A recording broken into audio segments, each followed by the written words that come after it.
Hey everybody, welcome back to our series on cultivating inner resources for challenging times. This week we are talking about all of the conversations that we're having. Conversations with ourselves, conversations with the world around us, and today we're talking about the conversations that we have with new things.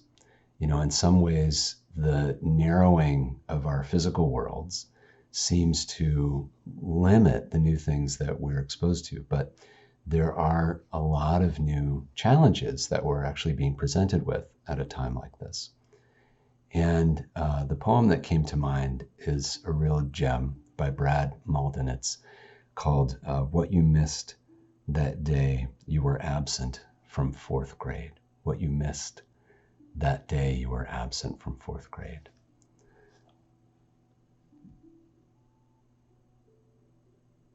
Mrs. Nelson explained how to stand still and listen to the wind, how to find meaning in pumping gas, how peeling potatoes can be a form of prayer.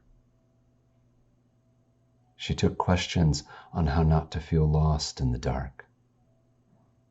After lunch, she distributed worksheets that covered ways to remember your grandfather's voice. And then the class discussed falling asleep without feeling that you had forgotten to do something else, something important, and how to believe that the house you wake in is your home. This prompted Mrs. Nelson to draw a chalkboard diagram detailing how to chant the Psalms during cigarette breaks, and how not to squirm for sound when your own thoughts are all you hear. Also, that you have enough. The English lesson was that I am is a complete sentence. And just before the afternoon bell, she made the math equation look easy, the one that proves that hundreds of questions and feeling cold and all those nights spent looking for whatever it was you lost and one person add up to something. Oh yeah, there are so many things in this poem that we might wish we had been taught. Sometimes life requires us to know how to listen to the wind or remember a grandfather's voice if we're going to stay centered and grounded in who we are and what we want.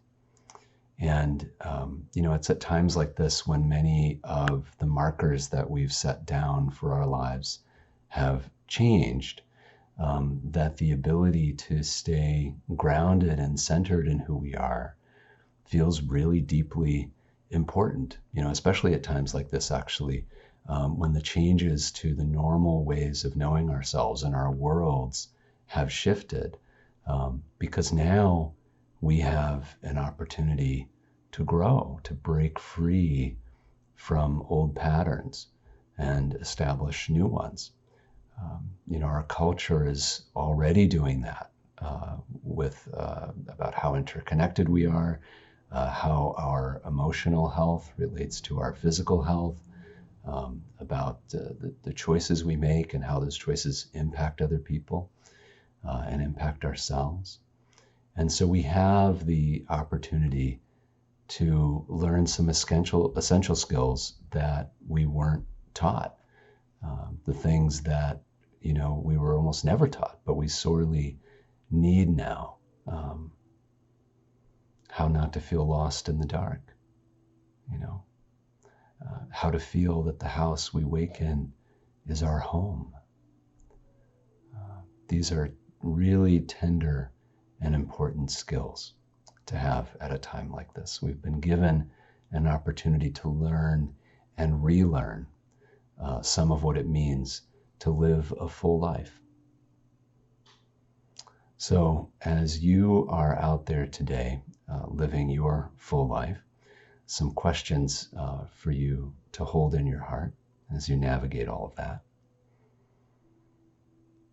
What is it that you wish you had learned that would help you now? What is it that you wish you had learned that would help you now? And how can you teach it to yourself? So I hope you're doing well. I hope you're taking care of yourselves, and look forward to seeing you tomorrow. We're going to be talking about our conversations with the natural world. Our theme will be the beauty of nature, and I'll look forward very much to seeing you then.